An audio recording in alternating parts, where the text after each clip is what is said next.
राधे राधे। आज के समय में लोग कहते हैं कि मैं भगवान में विश्वास नहीं करता, सब अपने कर्मों से होता है। एंड इसमें कुछ गलत भी नहीं है। पर अब मेरे इस सवाल का जवाब दो, क्या तुमने कभी ऐसा मोमेंट फील किया है जहाँ सब कुछ तुम्हारे कंट्रोल के बाहर हो गया, सब प्लान्स फेल हो गए, बट इन द एंड सब कुछ ठीक भी हो गया। जब तुम पूरी तरह से टूट गए थे, तब भी वहां पर कोई था, कोई शक्ति जिसे देखा नहीं जा सकता पर केवल महसूस किया जा सकता है, और उस शक्ति ने किसी न किसी रूप में तुम्हारी हेल्प की, तुम्हें संभाल लिया। अगर हाँ तो ध्यान से सुनना, वो शक्ति कोई और नहीं, भगवान ही है। और ये मैं नहीं, स्वयं श्री कृष्ण कह रहा है। श्रीमद् भगवद गीता अध्याय 6 श्लोक 30 में कुछ इस प्रकार, यो मां पश्यति सर्वत्र सर्वचमय पश्यति तस्यान मां प्राणशयामि सच में न प्राणशयति। अर्थ, जो मुझ में सब कुछ देखता है और सब में मुझे देखता है, मैं उसे कभी दूर नहीं होने देता, मैं उससे कभी दूर नहीं होता, और ना ही ऐसा व्यक्ति कभी मुझसे दूर होता है। लेसन, आजकल जो भगवान पर विश्वास करते हैं उन्हें अंधभक्त कह दिया जाता है, बट भगवान पर विश्वास करना कोई अंधा विश्वास नहीं है। ये एक इनर कनेक्शन है जो हमेशा तुम्हें याद दिलाता रहता है कि तुम अकेले नहीं हो। फेथ तुम्हें वीक नहीं बनाती, फेथ तुम्हें ग्राउंडेड बनाती है।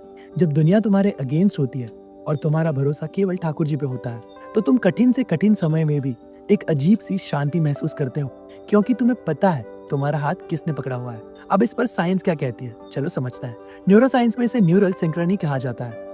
जब कोई व्यक्ति किसी के साथ पूरे हार्ट से यानी कि दिल से कनेक्टेड फील करता है, अब चाहे वो दिखने वाला कोई दूसरा इंसान हो या अदृश्य भगवान, इस व्यक्ति की ब्रेन वेव्स ऑटोमेटिकली उस दूसरी एनर्जी से कनेक्ट हो जाती है और सिंक होने लगती है। यही कारण है कि प्रार्थना के समय तुम्हारा हार्ट रेट स्लो हो जाता है, तुम्हें शांति महसूस होती है और तुम्हारा माइंड भी शांत हो जाता है। Faith literally rewires your brain from anxiety to peace. चलो अब इसे रियल लाइफ एग्जांपल से समझते हैं। आईसीयू में डॉक्टर्स ने एक माँ से कह दिया कि आपका बेटा नहीं बच सकता, पर फिर भी उसकी माँ मंदिर मंदिर जाकर प्रार्थना करती रही। धीरे धीरे उसके बेटे ने रिकवरी करना शुरू किया और वो स्वस्थ हो गया। अब साइंस इसे मिरेकल कहती है, क्योंकि ये साइंस के परे है, बट उस माँ के लिए ये उसकी प्रार्थना का असर है जिससे उसका बेटा ठीक हो गया। तो अब आप बताओ, यहाँ भगवान ने उस माँ की हेल्प की या फिर साइंस के मिरेकल ने? That's it. Summary and closure of this video. इसीलिए ठाकुर जी यहाँ पर कहते हैं कि जो मुझ में सब कुछ देखता है और सब में मुझे देखता है, मैं उससे कभी दूर नहीं होता। फेथ कोई एस्केप नहीं है, वो तुम्हें रियलिटी से जोड़ती है। फेथ तुम्हें याद दिलाती है कि हर सिचुएशन में तुम्हारे साथ एक अनसीन फोर्स है।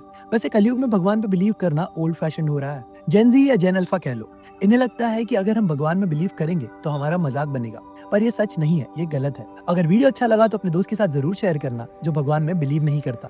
एंड अगर ये वीडियो देखने के बाद भी आपके मन में कोई डाउट है तो मेरे साथ 1-on-1 कॉन्वर्सेशन बुक कर लेना, शायद मेरे विचार आपकी कोई हेल्प कर दे। मिलते हैं भगवद गीता सीरीज के अगले भाग में जीवन से जुड़े कुछ और श्लोक, कुछ और सवाल और उनके जवाबों के साथ। एंड हाँ, for long form videos YouTube channel subscribe कर लेना, लिंक बायो में है। जय श्री कृष्णा। अगला वीडियो क्वांटम फिजिक्स पर।